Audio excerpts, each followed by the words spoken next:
Bismillahirrahmanirrahim.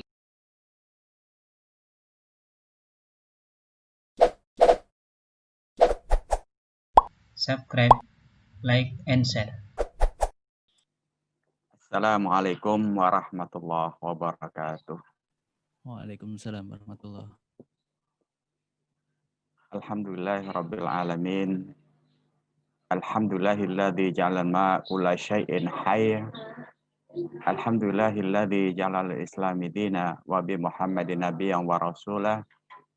Alhamdulillahilladzi ja'alal Qur'an hadiyan lana sirajan wa munira. Asyhadu an la ilaha illallah la na'budu illa iyyah wa nasyhadu anna Muhammadan abduhu wa rasuluh la nabiyya wa la rasula ba'dah. Allahumma salli ala Muhammad ibni Abdillah wa ala alihi wa mawalah. Amma ba'du.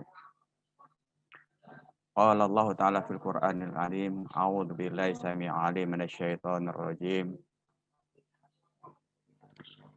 يا أيها الذين آمنوا إذا كنتم إلى الصلاة فاغسلوا وجوهكم وأيديكم إلى المرافق وامسحوا برؤوسكم وأرجلكم إلى الكعبين.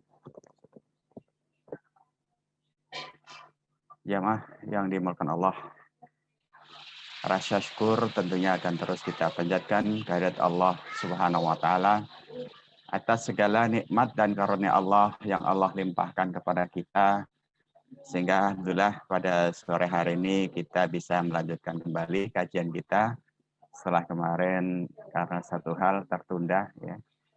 Inginnya ganti malam, ternyata baru sampai Jogja itu jam 9 lebih, ya. Hanya kita ganti sore hari ini, alhamdulillah, ya. Ini adalah bagian dari upaya kita untuk terus bisa menambah wawasan kita berkaitan dengan fikih, yang merupakan salah satu hal yang harus kita pahami berkaitan dengan aktivitas kita keseharian.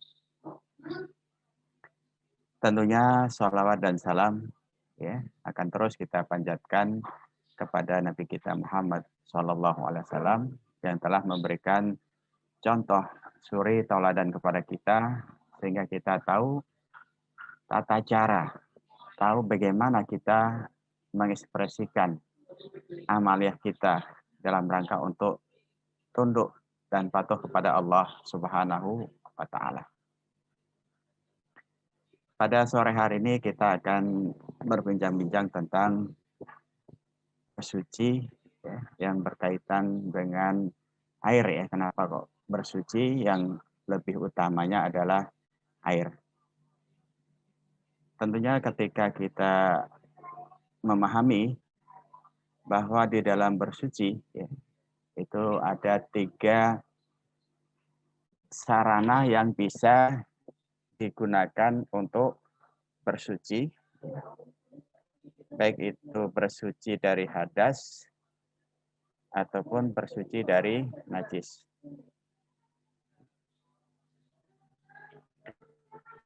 Kaitannya dengan sarana yang digunakan, karena ada yang menggunakan air, tentunya yang paling utama. Kemudian juga menggunakan batu, ya. Kemudian juga bisa menggunakan daun. Kemudian untuk saat ini kita bisa bersuci dengan menggunakan tisu, ya. Apakah tisu kering ataupun tisu basah. Jadi kalau kita melihat sarana-sarana, ya, yang diberikan oleh Allah Subhanahu wa taala untuk bersuci, tentunya di sana ada beberapa sarana yang menjadi media, ya. Media untuk bersuci. Tentunya sebagaimana kita sudah sampaikan di awal, ya, bahwa kesucian itu adalah bagian dari bolehnya melakukan ibadah. Ya. Jadi kesucian itu adalah bolehnya melakukan satu ibadah. Misalnya apa? Sholat. Ya. Itu boleh dilakukan ketika dia apa? Dalam posisi suci. Begitu juga tawaf. Ya. Tawaf juga dilakukan dalam posisi bersuci. Ya. Kemudian kaitannya dengan alat-alat ya yang boleh ya dipergunakan ya. Tentunya air adalah sarana yang paling dominan, meskipun air juga ada beberapa kriteria yang disampaikan oleh para ulama ya. Apakah yang disebut air yang mutlak ya. Artinya air yang sama sekali tidak ada campuran dengan apapun. Ada air yang musamas ya. Ini kaitannya dengan air yang dia terkena panas matahari, ya. Misalnya air yang ada di sungai atau air yang ada di waduk. Ya.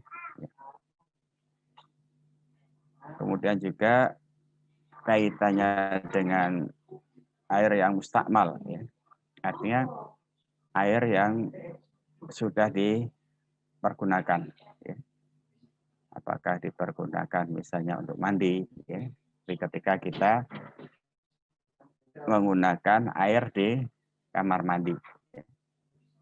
Maka kalau menggunakan air di kamar mandi, ya biasanya kalau yang kemudian kreatif biar dia berwudu tetap dalam posisi mengalir, ya biasanya menggunakan gayung, ya, atau menggunakan tempat, gitu ya, yang kemudian dilubangi sehingga kemudian tetap bisa dipakai untuk berwudu dengan cara yang mengalir airnya. Kemudian bersuci juga bisa menggunakan debu yang kemudian kita kenal dengan tayamum. Apakah debu dalam hakikatnya seperti tanah yang kering ataupun debu dalam kondisi ketika benda itu berada dalam pesawat misalnya. Ya. Jadi tidak debu murni ya, karena di dalam pesawat tentunya akan diusahakan bagaimana terjaga ya, kebersihannya. Begitu pula bersuci dengan apa? Dengan batu ya. Ketika memang di satu tempat kita tidak bisa menggunakan ya. Maka ketika kita bersuci ya, maka sarana-sarana itu bisa kita gunakan semua ya. Apakah untuk wudu, mandi ya, ataupun menghilangkan najis. Maka ketika kita ingin bersuci dengan menggunakan air ya, maka yang kita harus pastikan betul air yang kita pergunakan betul-betul air yang suci dari najis. Indikasinya apa? Ya. Air yang suci dari najis itu adalah ketika di sana tidak ada rasa, bau, dan warna. Ya. Ini kaitannya dengan ketentuan. Ya. Ketentuan yang berkaitan dengan air yang bisa dipergunakan. Jadi harus diyakinkan betul bahwa air yang dipakai itu adalah air yang betul-betul suci dan mensucikan. Kenapa air ini menjadi satu hal yang sangat dominan di dalam bersuci? Ya? Karena air ini bisa menghilangkan ya, aneka ragam kotoran. Air juga bisa menghilangkan najis. Maka kalau kita melihat dari beberapa sarana yang bisa digunakan ya, untuk bersuci, ya, seperti untuk mandi, ya, untuk berwudu itu jelas ya harus menggunakan air. Kemudian kalau tidak ada air baru ada kebolehan ya menggunakan tayamum. Kemudian kaitannya dengan sarana yang untuk menghilangkan najis ya, saat ini bisa digunakan tisu basah ya. Itu adalah sarana untuk menghilangkan najis. Kemudian hikmah ya, kenapa air itu menjadi satu hal yang sangat penting di dalam kita melakukan satu aktivitas toharoh ya. Sebagaimana yang disampaikan oleh Allah di dalam surat Al-Maidah ya, di mana toharoh itu menjadi syarat sahnya ya. Di dalam surat Al-Maidah ayat 6 ini jelas sekali Allah sampaikan, ya ayyuhalladzina amanu idza kuntum ilas shalah ya. Faghsilu ya. Jadi ketika kita melaksanakan sholat ya, maka berwudu itu menjadi apa? Menjadi satu hal yang menentukan sah atau tidaknya kita melaksanakan sholat.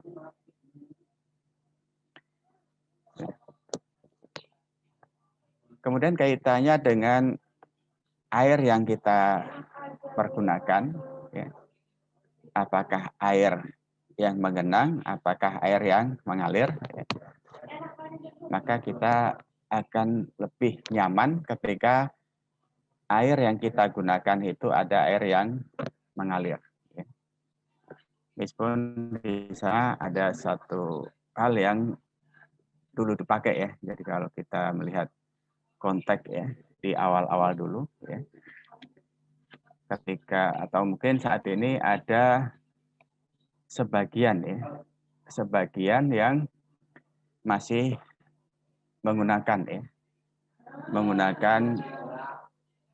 air yang banyak itu ya, di mana berwudu kemudian mengusap muka juga di situ. Dan di sana ada ketentuan misalnya kulataini, 2 kulah ya. Dan kalau kita cermati apa yang disampaikan oleh Allah Subhanahu wa taala, di mana Allah Subhanahu wa taala menyampaikan kepada kita tentang air ya, di dalam surat Al-Furqan ya, ayat 28 ya, berkaitan dengan air yang bisa dipergunakan untuk bersuci ya.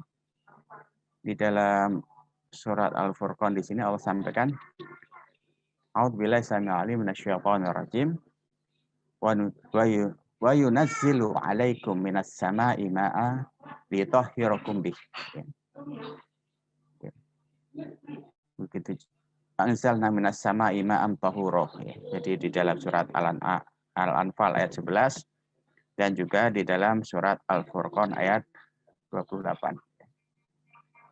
Jadi yang di dalam surat ini memberikan satu keterangan bahwa air itu adalah sarana yang bisa dipergunakan untuk bersuci. Kenapa? Karena dia adalah tahur, suci.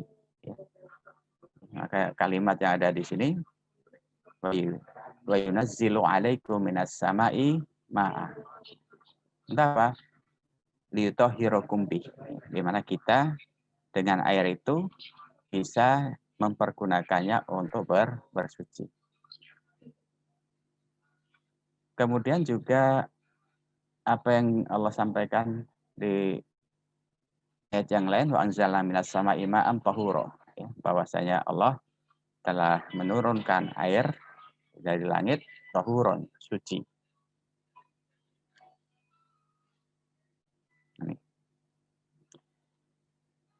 Berkaitan dengan kesucian air atau penggunaan air ya.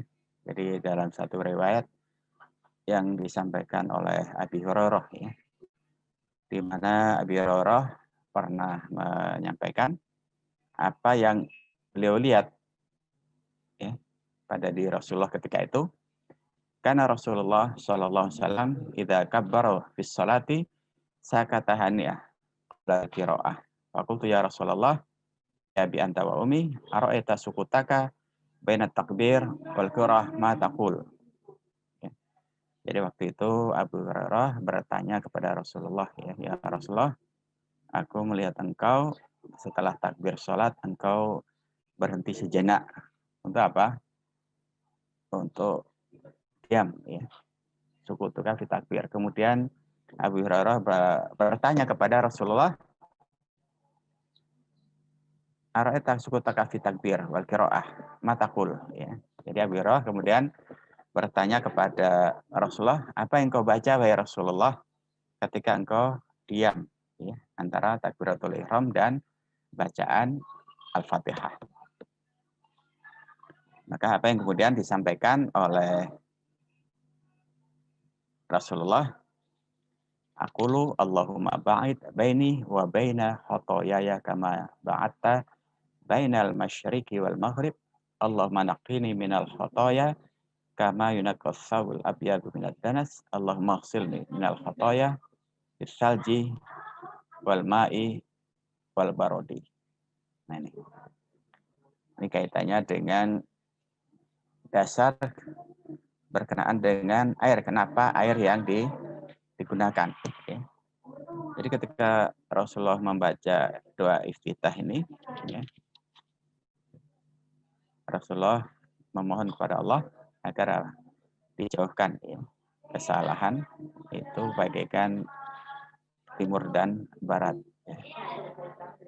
Kemudian juga untuk minta kepada Allah agar disucikan, ya, kesalahan-kesalahannya sebagaimana kain yang putih, ya, disucikan dari kotoran. Ya, kemudian pada penghujung, ya, penghujung pernyataan beliau, Rasulullah menyampaikan, Allahumma ighsilni minal khotoya bisalji wal ma' wal barad. Di sini menunjukkan satu dasar bahwa penggunaan air, ya, ini menjadi sesuatu hal yang sangat mendasar di dalam kita bertoharoh, ya, dalam kita bersuci. Ya.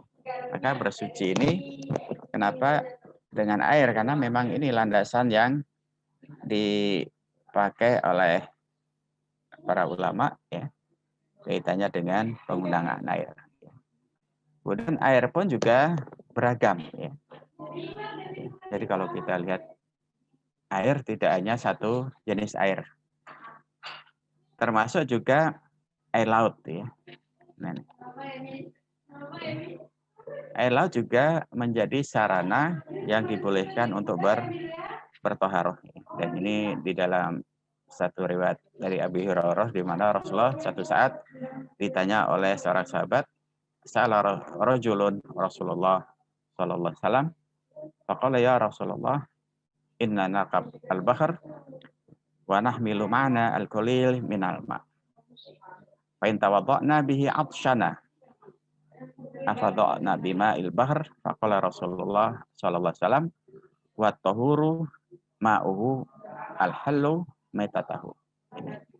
Jadi apa yang kemudian disampaikan oleh Rasulullah ketika Rasulullah ditanya oleh salah seorang sahabat ketika mereka satu saat sedang bepergian, ya, dengan menaiki kapal, kemudian hanya memiliki sedikit air.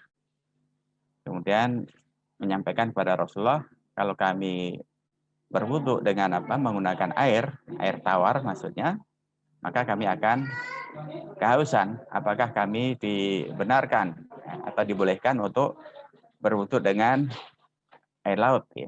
Maka Rasulullah kemudian bersabda bahwa air laut itu wat-tahur, ya. Itu adalah suci. Bahkan bangkai air laut itu juga halal. Maka tidak ada binatang yang di laut itu yang diharamkan, ya. Karena semuanya suci, ya. Meskipun di sana ada istilah binatang kulit babi atau apa istilahnya itu, ya, yang dia ada bulu-bulunya itu, ya. Nah,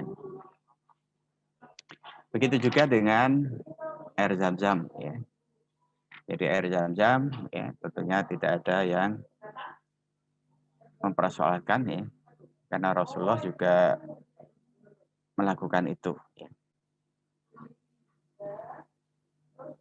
Ya, bahwa dalam riwayat dari Ali, anna Rasulullah sallallahu alaihi wasallam doa bisajal min ma'i zamzam fasyariba minhu wa tawaddo. Nah, dalam hadis ini menerangkan bahwa Rasulullah minum ya, air zam-zam dan juga berwudu. Nah, ini biasanya untuk mereka yang melaksanakan tawaf ya. Ketika melaksanakan tawaf, kalau kemudian harus keluar ya, menuju kamar mandi ya, tentunya lumayan jauh ya, maka ada yang kemudian menggunakan air zam-zam ya, karena di setiap pinggir-pinggir itu kan tersedia kan, di sana ada air zam-zam yang kemudian bisa dimanfaatkan. Begitu juga air yang ada di dalam penampungan ya, misalnya air telaga ya, air di danau ya, yang dia jumlahnya sangat banyak ya. Maka ketika jumlahnya itu sangat banyak, meskipun ya, airnya itu diam ya, kayak air penampungan ya, misalnya di satu telaga, maka dia tetap ya posisinya suci ya, dan mensucikan. Kemudian air yang lain yang juga bisa dimanfaatkan ya, selain air yang disebutkan di dalam doa iftitah yang dibaca oleh Rasulullah ya, di sana ada air hujan, air embun ya, juga air salju ya. Maka bisa juga menggunakan air mustakmal. Artinya apa? Air yang sudah dipergunakan untuk bersuci. Dan ini berkaitan dengan penggunaan air yang sudah dipakai. Ya. Rasulullah menyampaikan, wa masaha ra'sahu bima baqiya min wudu'in biyadihi. Ya.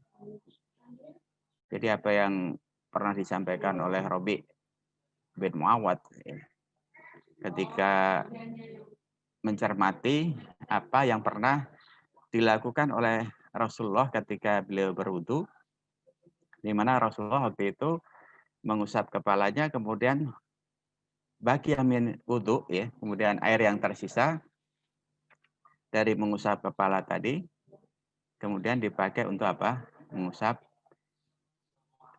telinga ya, atau juga mengusap tangannya.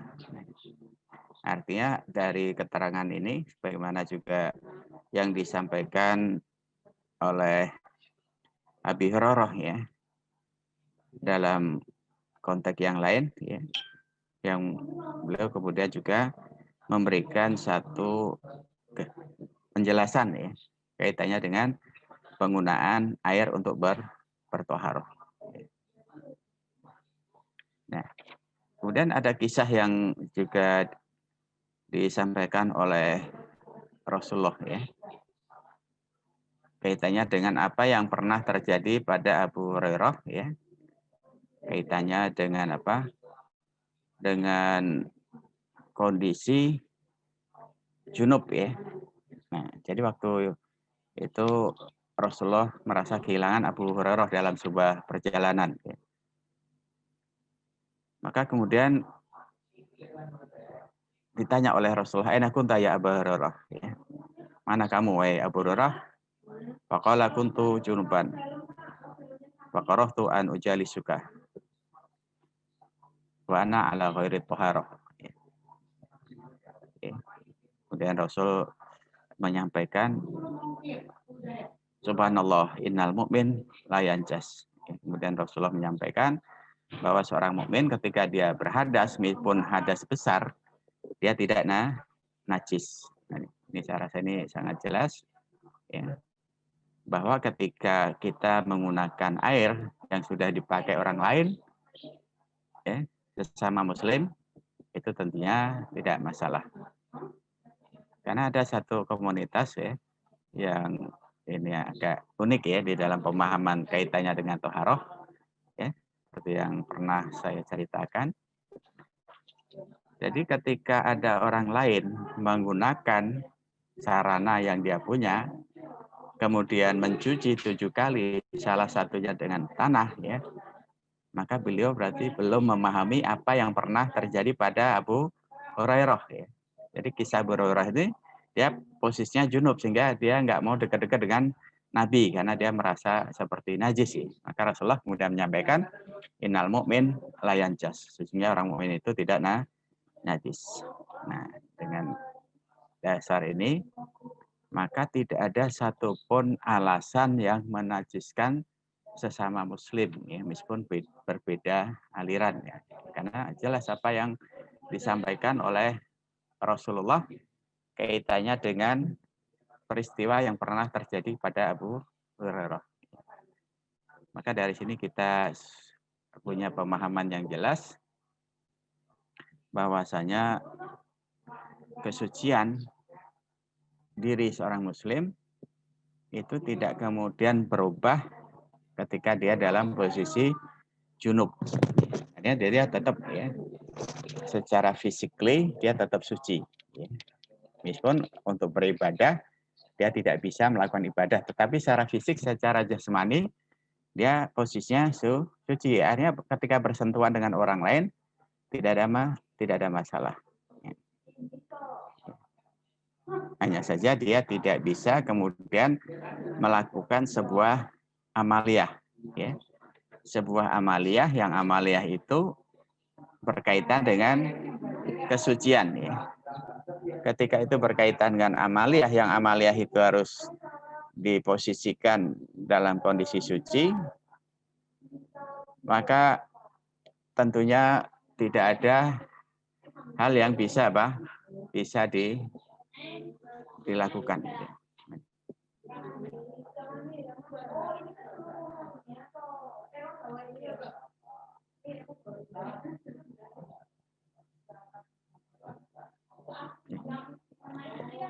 Kaitannya dengan apa? Kesucian dengan menggunakan air yang mustakmal. Ya. Kemudian air mustakmal itu yang seperti apa? Ya. Yang kemudian bisa kita cermati. Di sana ada yang disebut sebagai alma alladhi khalituhu tohir. Ya. Jadi air yang sudah bercampur dengan sesuatu yang lain. Ya. Tetapi posisinya tetap suci, ya, secara mutlak. Misalnya kita di kamar mandi, ya, kita di kamar mandi, kemudian kita menggunakan sabun, ya. Kemudian sebagian sabun itu terpercik ke dalam bak tempat kita mandi, ya. Maka posisi air yang terkena itu, maka posisinya tetap, ya, tetap suci dan mensucikan. Ya. Ini yang kemudian disebut air yang mutlak, ya. Artinya dia meskipun dia sempat bercampur dengan sesuatu yang lain, tapi tetap, ya, posisinya posisi suci. Ini kaitannya dengan air yang bercampur. Nah, ini kasusnya ketika satu saat Ummu Atiyah menyampaikan, dakhala alaina Rasulullah sallallahu alaihi wasallam hina tawfiyat ibnatihi Zainab. Faqala salana salasan aw khamsan aw akthar min dzalik ira'aitana bima'in wa sidr waj'alna fil akhirah kafura aw syai'a min kafur.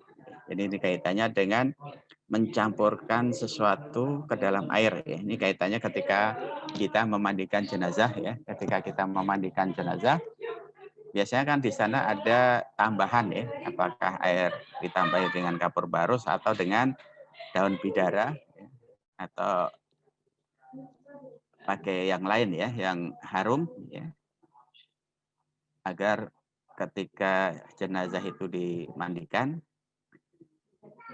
posisinya menjadi lebih apa? Lebih segar. Maka dari dalil ini menjadi bukti bahwa diperbolehkan, ya. Diperbolehkan bertoharoh itu dengan apa? Dengan air yang bercampur. Ya. Maka ketika kita mandi, kemudian sempat ya ada busa yang masuk ke dalam bak mandi kita, maka tohar kita tetap suci ya. Meskipun sempat ada air yang masuk ya ke dalam bak mandi kita. Artinya apa? Ketika posisinya itu tetap tetap suci, maka tidak ada masalah. Ya. Kenapa? Ya karena posisi benda yang masuk di situ adalah posisi benda yang suci. Maka ketika ada sesuatu yang suci itu masuk ke dalam bak yang airnya suci, maka kesucian itu tidak berubah. Lehannya ketika air itu sudah kemudian berubah. Ya. Ketika di sana ada perubahan-perubahan yang tiga. Ya.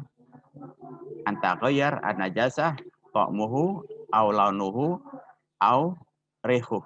Ya. Wa huwa fi hadhil halah la yajuzu tadhir bihi ijma'an. Nah, ini.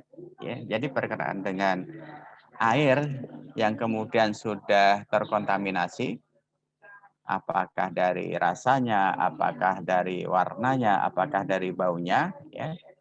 Maka ulama sepakat bahwa kalau air ini sudah terindikasi ada perubahan, ya, apakah rasanya, apakah warnanya, apakah baunya, maka secara ijma, ya, ulama sepakat bahwa air yang seperti ini tidak bisa dipergunakan untuk apa? Untuk bersuci.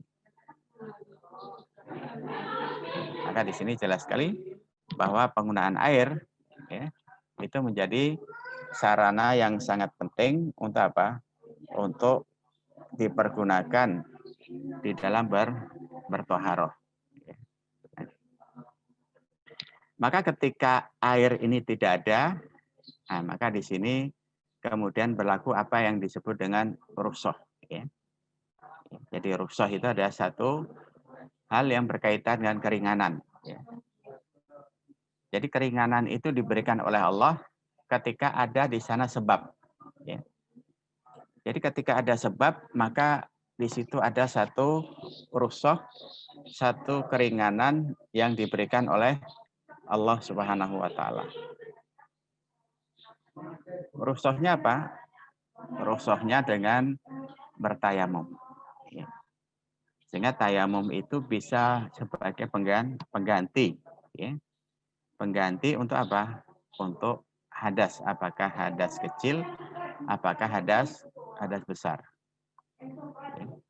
Jadi ketika dalam situasi tertentu kita terbatas untuk menggunakan air, ya, maka dibenarkan untuk bertayamum. Seperti kasus misalnya di daerah yang mungkin di beberapa tempat ada yang mereka merasa kesulitan untuk mendapatkan air, sehingga kalau dia menggunakan air nanti akan mengganggu aktivitas yang lain.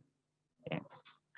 Maka ketika di sana ada satu hal yang berkaitan dengan sesuatu hal yang mengganggu aktivitas yang lain, maka di situ berlaku apa yang disebut dengan rukhsah, keringanan. Karena apa? Karena ada sesuatu yang menjadi sebab. Ya. Maka kemudian ada kaidah usul mengatakan al-hukmu yaduru ma'ilatihi wujuban wa adaman. Hukum itu bisa berubah karena apa? Adanya satu hal yang berkaitan dengan adanya ilat, adanya sebab. Ya. Jadi ketika ada sebab, maka berlaku satu apa? Satu hal yang berbeda. Ya. Kenapa berbeda? Ya, karena di situ ada ilat. Ya. Maka kita bersuci tidak lagi apa? Menggunakan air, tapi menggunakan debu. Ya. Dan debu itu tuh bisa berupa tanah kering, ya, seperti yang tadi kita sampaikan, ataupun permukaan, ya, permukaan benda. Ya. Permukaan benda, ya. Sehingga permukaan benda itu bisa dipakai sebagai sarana untuk bertayamum.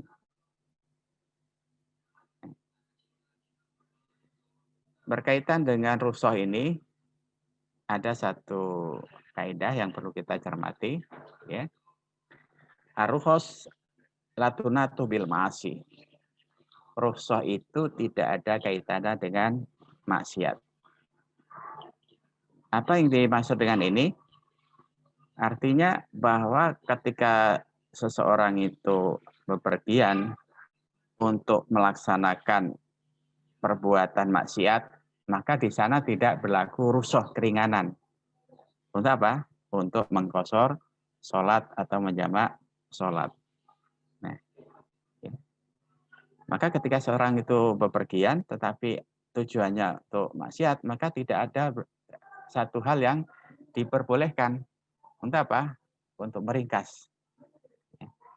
Dan kita wallahu alam, apakah orang yang bermaksiat itu kemudian ingat ya untuk melaksanakan kewajiban. Nah.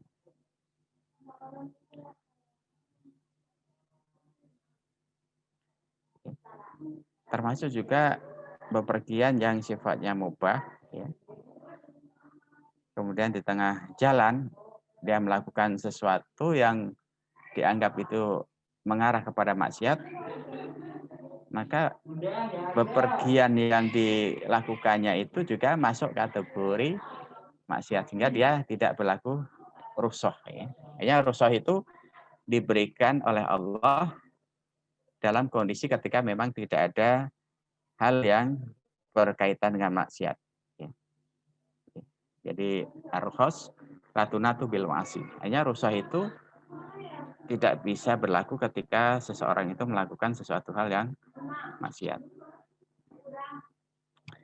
Maka ketika rukhsah itu kemudian diberlakukan, maka harus ada di sana hal-hal yang berkaitan dengan sebab. Sebabnya itu sebab syar'i atau bukan syar'i. Kalau sebabnya itu adalah sebab syar'i, maka rukhsah itu diberikan. Misalnya tidak ada air untuk apa? Untuk bersuci. Ya. Maka rukhsahnya apa? Rukhsahnya dengan menggunakan debu atau rukhsahnya dengan menggunakan yang lain. Kenapa? Karena tidak ada. Termasuk juga tayamum bisa menjadi pengganti untuk apa? Untuk berwudu dan juga bisa sebagai pengganti mandi wajib. Karena apa? Karena itu bagian dari rukhsah yang diberikan oleh Allah. Ya. Begitu juga satu hal yang juga perlu kita cermati, ya, bahwa ar-rukhsah la tunatu bisyak. Rukhsah itu tidak diperbolehkan ketika kita ragu dengan apa? Dengan apa yang kita lakukan. Misalnya kita ragu, boleh atau enggak ya diringkas. Nah, ketika kita ragu, maka rukhsah itu tidak berlaku. Ya. Jadi kalau yang pertama tadi kaitannya dengan maksiat, kemudian rukhsah yang kedua berkaitan dengan syak. Maka ketika kita ragu, ini jarak yang sudah diperbolehkan atau tidak. Ya. Maka ketika kita ragu, maka itu menjadi apa? Menjadi hal yang menjadikan rukhsah itu tidak berlaku. Tapi kalau kemudian kita yakin, ya, kan ada yang kemudian, wah ini kalau menurut pendapat ini kayaknya ini belum masuk kategori musafir. Ya. Kadang-kala ada yang kemudian ragu dengan jarak. Maka orang yang ragu dengan jarak, maka dia tidak boleh melakukan rukhsah. Rukhsah apa? Rukhsah mengqashar sholat. Ya, atau rukhsah untuk tidak apa? Tidak melakukan kewajiban pada waktunya. Ya. Tapi ketika ada sebab, maka berlaku rukhsah. Misalnya boleh jamak takhir, boleh jamak takdim. Boleh juga dengan apa? Dengan meringkas. Kenapa itu diberlakukan? Karena itu ada hal yang kemudian memberikan satu keringanan untuk bisa dilakukan. Ya. Jadi rukhsah itu tidak kemudian berlaku otomatis ya. Tapi dilihat apa yang dilakukan itu sesuatu yang boleh, kemudian apa yang dilakukan itu ada nggak unsur ragu. Ya. Maka kalau kita sudah yakin untuk musafir dan kita tidak terpaku dengan jarak tertentu karena memang persoalan jarak ini kan khilafiyah ya. Tapi kalau kita kemudian yakin kita sudah niatkan untuk musafir bepergian, maka kita akan mendapatkan satu rukhsah. Begitu juga kaitannya dengan menggunakan air ya. Ketika kita yakin bahwa air yang kita pergunakan untuk bersuci itu air yang suci, ya, maka kesucian air itu tidak berubah. Tetapi kalau kemudian kita ragu, ya nanti akan mempengaruhi, ya. Mempengaruhi kaitannya dengan air yang akan kita pergunakan. Maka kita harus meyakini terhadap segala sesuatu yang akan kita lakukan. Kan ini nanti berkaitan dengan keabsahan terhadap apa yang kita lakukan. Termasuk di dalam bertaharah, kita harus yakin betul bahwa air yang kita pergunakan betul-betul air yang suci dan mensucikan. Kemudian kita juga yakin, misalnya kaitannya dengan waktu sholat, misalnya kita sudah melihat tanda-tanda bahwa waktu sholat itu sudah masuk. Maka ketika sesuatu itu sudah masuk, maka disitulah kita bisa melaksanakan kewajiban. Ini beberapa hal yang berkaitan dengan toharoh ya, dengan air ya. Kenapa kita diberikan satu prioritas untuk bertoharoh dengan air ya? Karena memang secara konsep dasarnya bertoharoh itu menggunakan air. Tapi ketika di sana ada satu hal yang berubah karena keadaan, maka kemudian berlaku hukum yang lain atau yang kemudian disebut dengan rukhsah. Jadi kalau kondisi normal itu di dalam usul namanya azimah. Jadi kita bersuci dengan air itu azimah. Tapi ketika adanya satu halangan, maka halangan itu kemudian menjadi rukhsah kita menggunakan sarana yang lain untuk bersuci. Barangkali ini beberapa hal yang bisa saya sampaikan. Nanti silahkan untuk bisa dilanjutkan dengan diskusi ya. Nah, sementara ini dulu, nanti bisa kita kembangkan lagi dengan diskusi. Aku qouli hadza wastaghfiru innahu ghafurur rahim. Assalamualaikum warahmatullahi wabarakatuh.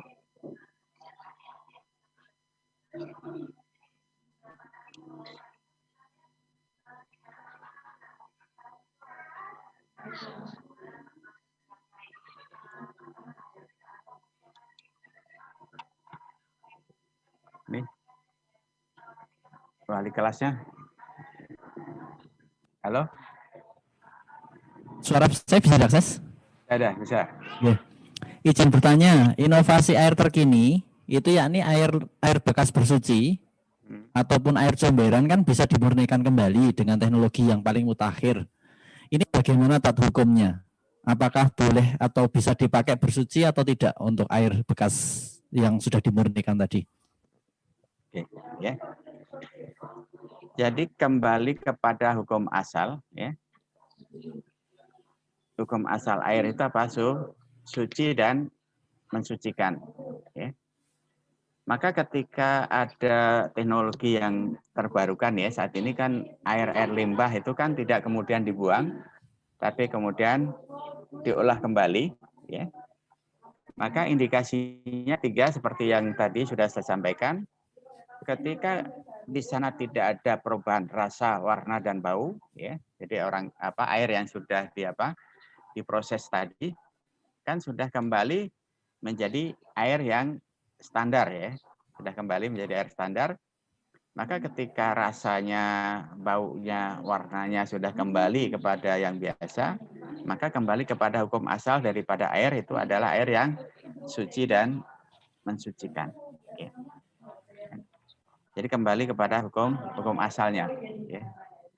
Kecuali ketika di sana kemudian masih tersisa bau. Ya. Tapi kalau bau yang ada sekarang kan bau kapurit, itu kan dia tercampur, tapi kapurit itu sendiri kan sesuatu yang suci.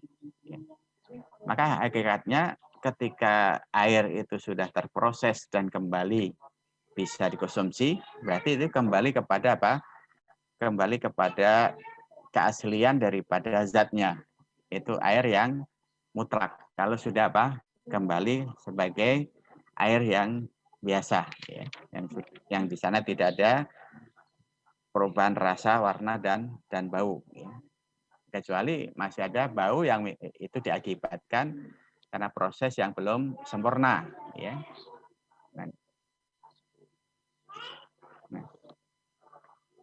Nah, ini ada terkait air bekas wudhu tadi. Itu air mustakmal adalah air bekas untuk bersuci, misal bekas air wudhu ataupun air sedikit yang kemasukan bekas air wudhu. Ini bagaimana hukumnya, Tat? Jadi berkaitan dengan ketentuan air yang suci, ya. Ketika konsep dasarnya adalah apa? Ketika tidak ada perubahan rasa, warna dan bau, ya. Jadi tidak ada taghayyar ta'muhu au launuhu au rihuhu, ya. 3 hal ini, ya. Tadi di chat menyatakan bahwa air yang sudah dipergunakan itu tidak boleh dipakai, ya. Jadi kalau kita kembali kepada apa yang pernah disampaikan oleh Rasulullah ketika Rasulullah itu menggunakan sisa air ketika berwudu, ya. Ini kan menjadi menjadi dasar, ya, dibolehkannya penggunaan air. Jadi pada prinsipnya air itu ketika jumlahnya banyak, ya. Nah, istilah kilata ini, 2 kulah itu memang debatable, ya, kaitannya dengan ukuran, ya. Jadi kalau kita lihat di pesantren yang tradisional dulu, ya, itu kan kita berwudu itu di bak yang besar sekali, ukuran berapa dulu, ya, saya pernah di pondok tradisional itu ukuran 3x2, ya. Jadi santri itu ya kumur-kumur dibalikkan di situ lagi, kemudian cuci muka juga dibalikkan ke situ lagi, yang tidak mencuci kaki tidak balik ke situ lagi. Ya. Cuma untuk kondisi saat ini kayaknya ketika kita menggunakan sarana seperti itu kayaknya kurang ini, ya.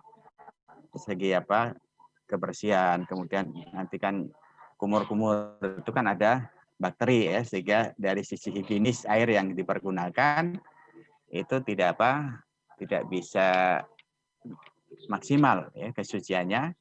Maka saat ini kenapa lebih banyak digunakan air yang mengalir, ya, sehingga sekarang kan modelnya model air yang mengalir, ya. Jadi kalau air yang mustakmal selama tidak ada perubahan tadi rasa, warna dan bau, ya, maka pada hakikatnya itu sesuatu yang diperbolehkan untuk dipakai untuk bertaharah. Okay.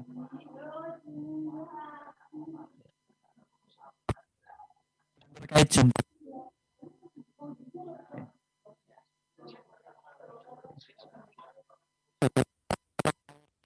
Ini suara putus-putus. Posisi tinggal sedikit. Itu mendengar istilah air itu air suci tapi tidak mensucikan.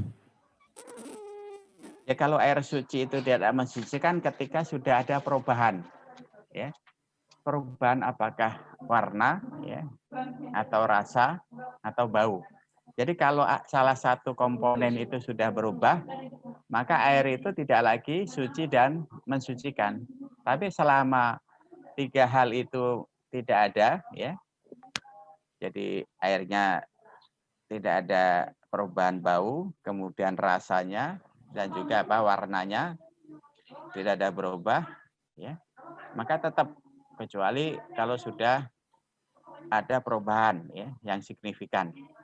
Nah ini, ketika ada perubahan yang signifikan, maka itu adalah sesuatu yang tidak diperbolehkan untuk dipakai, sehingga itu sudah masuk kategori air yang tidak lagi suci dan mensucikan. Ya, berarti ini ada pertanyaan lain terkait air juga, yakni ada di pondok pesantren yang memanfaatkan air bekas wudhu untuk dimanfaatkan kembali. Jikalau semisal air tersebut dimanfaatkan untuk berwudhu, apakah boleh? Sedangkan kata Ustadz tadi di pesantren saya itu mengatakan tidak boleh menggunakan air bekas wudhu. Itu ada pertanyaan sambungan. Tinggal air bekas wudhu itu posisinya di mana, ya? Nah, ya. Jadi kalau yang pengalaman saya pernah dulu, ya, di pesantren tradisional, itu modelnya bak besar gitu, ya. Bak besar ukuran 3 kali 2 meter, kemudian berwudhu di situ, ya. Nah, ya, mereka didasarkan kepada dalil ukurannya dua kulah, ya. Ketika 2 kulah, meskipun itu sudah dipergunakan, tetap suci dan mensucikan. Tapi untuk kondisi saat ini, ya, seperti tadi, yang proses daur ulang air, ya, kemudian dipakai lagi, itu tidak ada masalah. Begitu pula air bekas air wudhu, kemudian nanti diproses lagi, misalnya air yang sudah dipakai, kemudian didaur ulang lagi, dipakai lagi, kan itu pada akhirnya masih bisa disterilkan kan dari bakteri, ya, dengan dikasih kandungan tertentu sehingga air yang keluar lagi dipakai lagi nggak ada masalah, ya. Misalnya air itu ditampung kemudian dinaikkan lagi ke bak, kemudian baknya dikasih obat untuk menghilangkan bakteri, kemudian disalurkan kembali, ya. Meskipun airnya itu saja dipakai, ketika kemudian kembali kepada keasliannya maka tidak ada masalah, ya. Air itu dimanfaatkan lagi untuk dipakai. Dan ini saat ini hampir rata-rata sekarang sudah mulai menggunakan itu. Jadi bekas air wudhu itu diputar kembali, kemudian nanti ditampung di satu bak, kemudian nanti diproses, baru itu nanti dipakai lagi. Kan dalam rangka untuk menghemat air, ya, sehingga air itu tidak banyak terbuang sia-sia. Ya, saya rasa ini justru sangat sesuai dengan dengan konsep daripada berwudu al-iktisad fil ma', ya. Berhemat di dalam penggunaan air, ya. Jadi kalau air itu memang kemudian masih bisa dimanfaatkan kembali, ya kenapa tidak, ya? Dan sekarang kan sudah banyak teknologi yang bisa dilakukan dalam rangka untuk mengembalikan air itu dalam posisi yang layak, ya, untuk konsumsi, ya. Nah, ketika air itu sudah kembali pada posisi layak, berarti kembali kepada posisi air yang tohir, mutohir, suci dan mensucikan. Jadi tidak ada masalah, ya. Dan saat ini sudah sudah banyak, ya, teknologi yang bisa dimanfaatkan, ya, sehingga air itu tidak lagi terbuang sia-sia, tapi masih bisa dimanfaatkan kembali. Ya, saya rasa ini satu hal yang memang seharusnya seperti itu, ya. Jadi air tidak kemudian terbuang, tapi air yang sudah dipakai wudhu masih bisa dimanfaatkan lagi, ya. Karena ini menjadi satu cara bagaimana kita bersahabat dengan alam. Saya kira ini yang harus terus dikembangkan sehingga air tidak lagi terbuang begitu saja, tapi masih banyak yang kemudian bisa dimanfaatkan. Oke, terima kasih Tat. Terkait penggunaan wudhu, ini ada pertanyaan Tat sama dengan yang sebelumnya, yakni ketika kita berwudhu di kamar mandi, itu hukumnya bagaimana Tat? Ya seperti tadi hukum dasar kaitannya dengan alma alladhi khalitatu tohir, ya. Jadi ketika ketika air itu bercampur dengan sesuatu yang hakikat asalnya itu suci, maka dia tetap suci. Ya, misalnya kita mandi, kemudian di situ ada air buih, ya, buih sampo atau buih sabun, ya. Maka ketika tidak ada perubahan, ya tetap air itu posisinya tetap suci, ya. Sehingga tetap dihukumi apa? Air yang tohurun kalma ilmu mutlak. Air suci yang hukumnya sama dengan air mutlak. Kenapa? Karena yang bercampur di situ berasal dari benda yang suci. Ya, sabun itu kan hukum asalnya adalah suci. Maka ketika bercampur dengan air, maka kesucian dari air itu tetap terjaga. Karena apa? Karena bercampurnya dengan benda yang suci. Kecuali campurannya benda yang najis, itu otomatis sudah tidak lagi apa? Tidak boleh lagi bisa dipergunakan. Oke, alhamdulillah. Maka ini berlaku satu kaidah yang kaitannya dengan ini juga, ya. Meskipun ini ada khilafiyah, misalnya al-qadir al-yakin halahul istihad wal ahad bidhon, ya. Orang yang dapat mencapai keyakinan apakah padanya diizinkan istihad, ya. Jadi misalnya ada 2 bak air, ya. Kemudian yakin, ya, yang satu ini masih suci. Kemudian yang satu lagi najis, ya. Maka yang yakin inilah yang kemudian diperbolehkan untuk dipergunakan. Ya. Sehingga kalau yang tadi ragu atau dia zon, ya, dari 2 tempat tadi, saya ada 2 bak, ya. Di ember itu ada ember kecil, ada ember besar misalnya. Kalau yang ember kecil tadi dia ragu, apakah tadi ada terpercik atau tidak, maka lebih baik menggunakan yang kita yakin, yaitu yang di bak besar tadi yang kita yakin bahwa air itu tidak bercampur. Maka yang kita yakini itu yang harus kita pakai. Tidak boleh kemudian kita menggunakan air yang kita ragu ketika kita posisinya berada di kamar mandi dan tidak ada keran untuk apa? Untuk berwudu. Maka kita memakai air yang kita yakin bahwa air yang kita pakai itu adalah air yang masih betul-betul suci. Tapi ketika kemudian di bak yang kecil, ya biasanya kan ada 2 bak, ya, bak yang kecil untuk misalnya cebok untuk apa? Buang air, kemudian bak besar untuk mandi.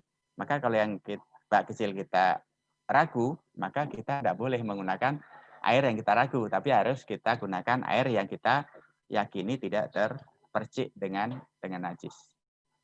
Ya, kalau misalnya ada 2 bak, ya, di kamar mandi. Ada bak kecil, ada bak besar. Wallahu a'lam. Ya.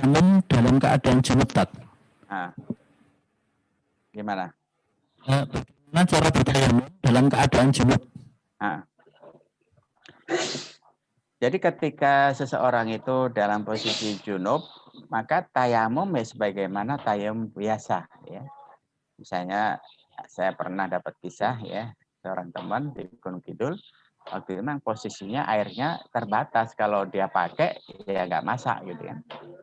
Sementara harus nunggu lagi kan, nunggu dia mendapat drop-dropan air, dan ini kan tidak mungkin bersuci, harus nunggu drop-dropan air yang belum tentu dalam 1 hari itu datang, ya. Maka kemudian dia bertayamum, kemudian tanya, Ustaz, kira-kira boleh nggak? Ya karena posisinya waktu itu posisi memang harus memilih, ya, memilih untuk menggunakan air atau kemudian bertayamum. Seperti dalam riwayat ketika ada orang dalam bepergian, kalau kemudian air yang digunakan itu dipakai, dia akan kehausan, ya. Hadis yang tadi saya sampaikan, mana bolehkah kemudian bertayamum, ya, karena di situ ada kondisi yang menyebabkan dia dalam kondisi yang tidak biasa. Nah, berarti ini berlaku rukhsah, ya. Maka dalam kondisi orang yang dalam posisi junub, kemudian memang kondisi keterbatasan air, maka boleh dengan menggunakan tayamum sebagai pengganti mandi dan juga sekaligus pengganti wudhu, ya. Kenapa? Karena ini ada keterbatasan. Nah, keterbatasan inilah kemudian menjadi apa? menjadi rusuh. Ya. Jadi keterbatasan air itu yang kemudian menjadi penyebab berlakunya rusuh. Yeah. Nah, kemudian untuk tayamum tadi kan ada dua riwayat, ya. Ada yang menepuk sekali dengan mengusap muka dan langsung mengusap punggung telapak tangan. Kemudian kalau yang dua tepuk, ya, mengusap muka dan kemudian setelah itu usap tepukan yang kedua mengusap punggung tangan sampai siku. Nah, kalau kemudian pengen pilih, ya kalau saya cenderung pilih yang sekali tepuk, ya, karena langsung muka dan punggung tangan. Dan itu sudah menjadi pengganti untuk apa? Untuk junub. Ya. Alhamdulillah. Ini Tat, yang ini kembali kepada terkait rukhsah. Jadi kalau sekarang saat ini kan keadaan yang menyebabkan banyak akhwat, banyak ibu-ibu itu terpaksa harus lama ketika hajatan. Itu bagaimana Tat? Kalau perempuan itu menjamak sholat zuhur dengan sholat asar ketika sedang walimahan, itu bagaimana terkait fenomena ini? Jadi kaitannya dengan walimah, maka disitulah yang harus kita perhatikan, jangan sampai kemudian walimah itu menjadikan kita meninggalkan sesuatu yang wajib, ya. Jadi sesuatu yang wajib itu tidak boleh kemudian diabaikan.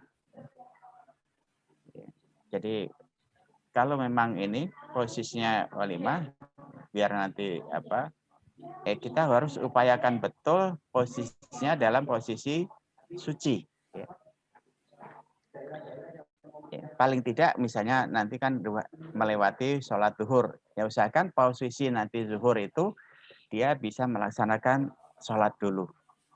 Nah, baru nanti asarnya agak mundur, tidak ada masalah. Tapi ketika sedang mengenakan make up misalnya, usahakan posisinya dalam posisi toharoh.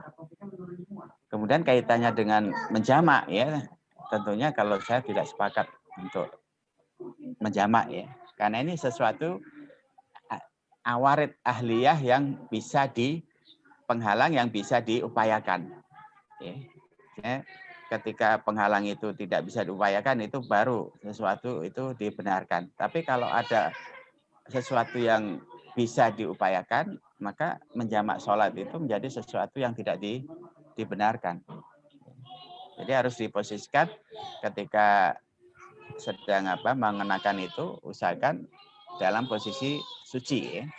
Sehingga nanti kalau misalnya acaranya itu panjang, itu dia tidak kehilangan satu momentum, ya. Saya rasa itu yang harus diperhatikan, jangan sampai hanya karena walimah kemudian yang wajib itu ditinggalkan, karena ini kan walimah itu sunnah, ya.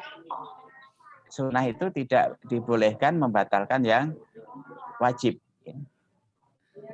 Jadi hukum sholat itu kan wajib, sementara walimah itu adalah sunnah, ya. Jadi ini ditegaskan kembali kepada yang tanya tadi, kasusnya itu si Ahwat yang menjadi pengantinnya begitu. Iya. Jadi upayakan ketika sedang menggunakan itu tadi make up, usahakan posisinya dalam posisi toharoh, ya. Sehingga jangan sampai kemudian melalaikan, ya, hal-hal yang wajib, ya. Hal-hal wajib tidak bisa dikalahkan oleh yang sunnah. Ini pertanyaan terakhir, semoga bisa singkat. Afwan, 2 kulah itu berapa nggih? Atau berapa liter begitu? 2 kulah itu ukurannya macam-macam, ya. Mungkin kalau kita ukur ya 1 tandon air, ya sekitar 1 meter kubik lah. Ya. Mungkin kalau kita 1000 liter berarti. Berapa ya? 1 meter 1000 liter. Iya, 1000 liter, Tat. Ya sekitar itu. Berarti 2 itu. Kulata ini 2 kulah berarti kan. Kalau kita ngambil ukuran seperti itu, karena memang ukurannya berbeda-beda, ya. Yeah. Jadi kalau kita mau pakai ukuran kubik, ya mungkin 2 kubik berarti kan. Yeah. 2 bak itu. 2 kulah itu. Siap. Allah. Yeah, terima kasih Tat, karena jam sudah menunjukkan pukul 5 lebih, ya. Terima kasih atas penjelasannya, dan bagi jamaah sekalian yang jika masih ada pertanyaan yang belum terjawab atau belum terselesaikan, silahkan disampaikan lewat forum agar nantinya kami bisa sampaikan kepada Ustadz agar nanti disampaikan di forum selanjutnya. Lebih lanjut, terima kasih atas partisipasi dan atensi dari jamaah sekalian. Kami dari kajian intensif virtual IKD masih mengingatkan kepada para jamaah sekalian untuk tetap menjalani hidup yang sehat karena di sini masih dalam kondisi COVID, jadi new normal masih dikondisikan. Lebih lanjut terkait rangkaian kajian intensif virtual, nanti malam masih akan dilaksanakan kajian intensif virtual selanjutnya dengan wali kelas Mas Evan nanti. Untuk link Zoom-nya akan disebar di forum. Untuk selanjutnya, terima kasih kepada Ustadz yang sudah menyampaikan materi secara jelas. Alhamdulillah tadi sudah bisa terfasilitasi untuk semua pertanyaan yang masuk. Dan kita akhirkan pertemuan kajian intensif virtual kita di kali ini dengan bacaan hamdalah dan doa kifaratul majelis bersama-sama. Alhamdulillahirabbil alamin, subhanakallahumma bihamdika asyhadu alla ilaha illa anta astaghfiruka wa atubu ilaik. Dan terima kasih. Saya ingatkan lagi sebelum diakhiri sesi meeting di Zoom ini, bagi jamaah sekalian yang belum mengisi presensi, tolong pastikan presensi diisi. Dengan adanya presensi akan membantu kami dalam nantinya mengembalikan hak para jamaah sekalian. Dan secara garis besar mohon maaf, saya minta dengan sangat untuk penggunaan nama tolong konsisten agar kami dalam merekapitulasi dokumen presensi lebih mudah. Terima kasih. Assalamualaikum warahmatullahi wabarakatuh. Assalamualaikum warahmatullahi wabarakatuh.